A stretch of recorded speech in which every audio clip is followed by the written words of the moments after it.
Hello, দেখো আজকে নতুন রেমেডি নিয়ে চলে এসেছি। দেখো এটা মাখলে কালো কালো দাগ ধাপ্পা সব উঠে যাবে। দেখো আমরা কি করে তৈরি করবো চলো দেখাই তোমাদের। একটা বাটি নিয়েছি, বাটির মধ্যে প্রথমে আমি নিয়ে নেব এক চামচ যে যতটা বানাবে সে ততটা নেবে। 1 চামচ বা হাফ চামচ কলগেট নিয়েছি। কলগেট যে 10 টাকা করে পাওয়া যায়, যে সাদা কলগেটগুলো ওইগুলো নিয়েছি। তারপরে নেবে শ্যাম্পু, যে কোনো শ্যাম্পু হলেই হবে।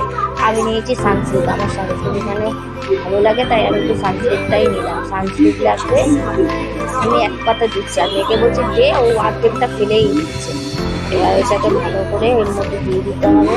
তারপরে আমাদের লাগবে ইনোটা যদি থাকে ইনো দেবেন, না হলে খাবার পোড়া হলে খাবার পোড়াটা দিতে হবে, কোনো অসুবিধা নেই। এবার ইনোটা আমি দিয়ে দেবো, 1 পাতা মতো ইনো লাগবে। 1 পাতা ইনোটা দিয়ে দেবো। এগুলো তুমি যেখানে কালো গলায় মাখলে খুব কালো ময়লাগুলো সব ধুয়ে দেবে।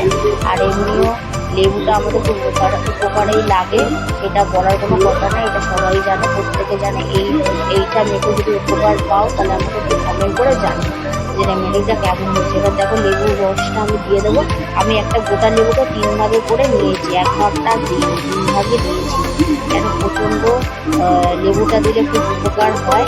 এবার দেখো লেবুগুলো দিয়ে ভালো করে এটাকে ফেটাতে হবে, ফেটিয়ে এবার আমার রেমেডিটা তৈরি হয়ে যাবে। এবার রেমেডিটা তৈরি হয়ে গেলে এবার কালো জায়গাগুলো এবার মেখে নিতে হবে। মেখে নিয়ে আধ ঘন্টার পর আমাকে জল দিয়ে একটু ওয়াশ করে দিতে হবে। ওয়াশ করে দিলে দেখবে জায়গাটা পরিষ্কার হয়ে যাবে। একদিনও তো আর উঠবে না, সেটা মাখতে হবে। মিনিমাম সপ্তাহে 2 দিন মাখলেই হবে। এ দেখো সুন্দর ঝাঁক বেরাচ্ছে। যদি ভিডিওটা ভালো লাগে লাইক কমেন্ট শেয়ার সাবস্ক্রাইবটা করে দিও। তোমরা তো সাবস্ক্রাইবটা করছো না, লাইক কমেন্ট শেয়ার সাবস্ক্রাইবটা করে দিও।